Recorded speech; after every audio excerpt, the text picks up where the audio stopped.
Hello. So I wanted to do another video to end the evening. I'm feeling really confident after the few I've done today.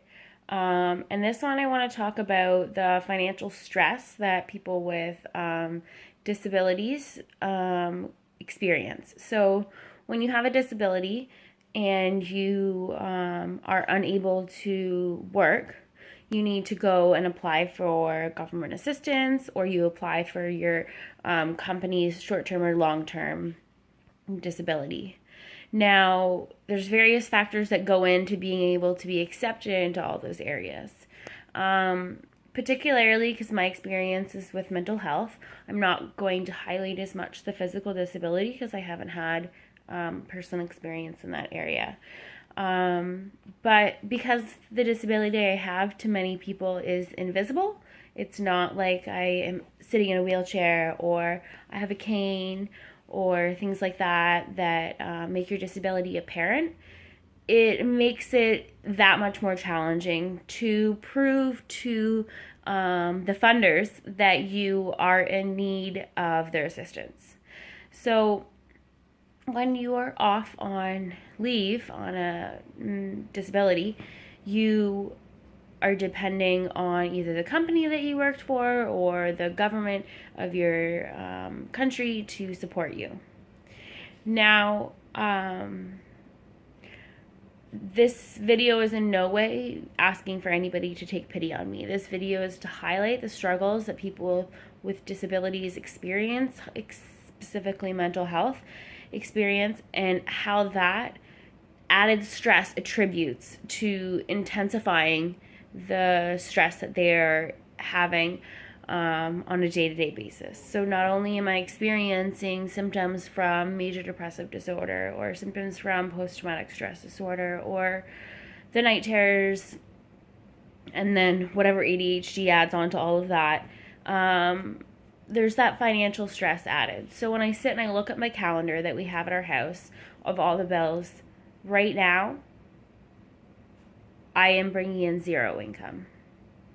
So the last time I was able to work, so I had 3 months off that I was on unemployment after my last attempt. It was October, and I went back October 9th, and I worked for approximately 3 weeks. Now, my job previous to was full-time, so 35 hours. And I went back on 7 to 14 hours. I did that for 3 weeks before I was written off.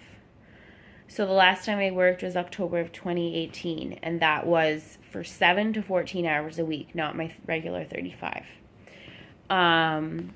So since unemployment only lasts 15 weeks, that's what you get.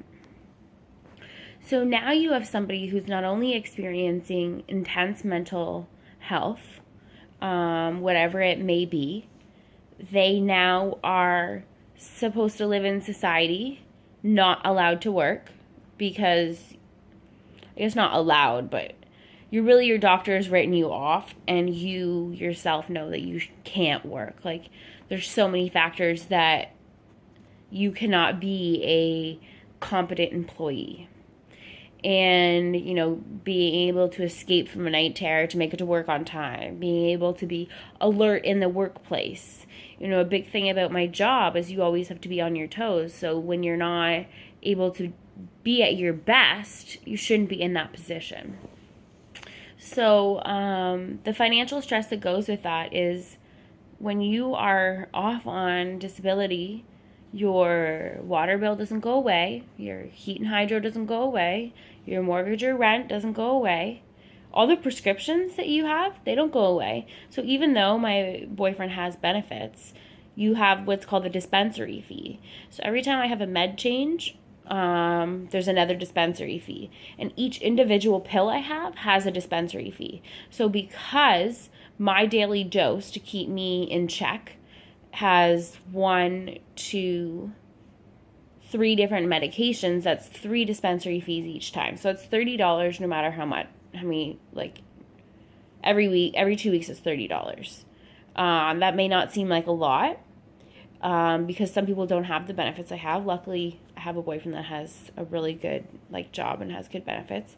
That's $30 that I don't have. I have no income.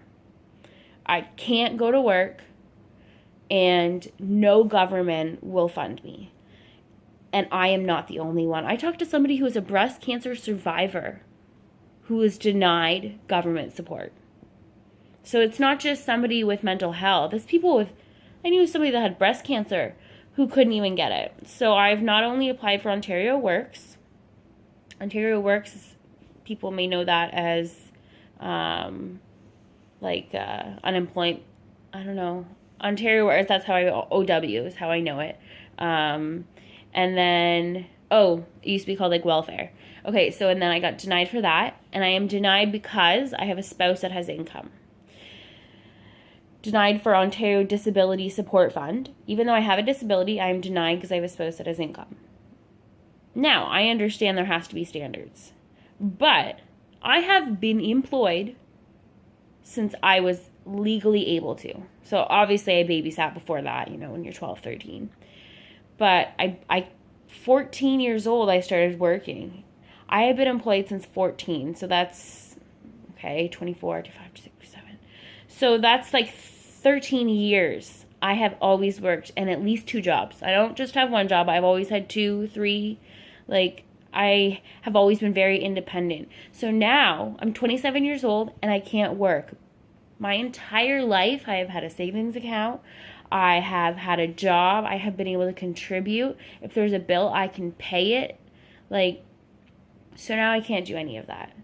I'm currently in a battle with WSIB because the injury I occurred at work triggered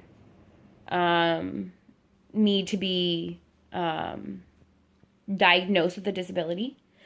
So now I have a lawyer. I'm going through a battle that way. And that's just added stress. And that's the stuff that costs money that I can't pay. So I just want you to understand that if you're, say, a receptionist in a doctor's office and somebody comes late to an appointment and you give them a hard time, that they could be me.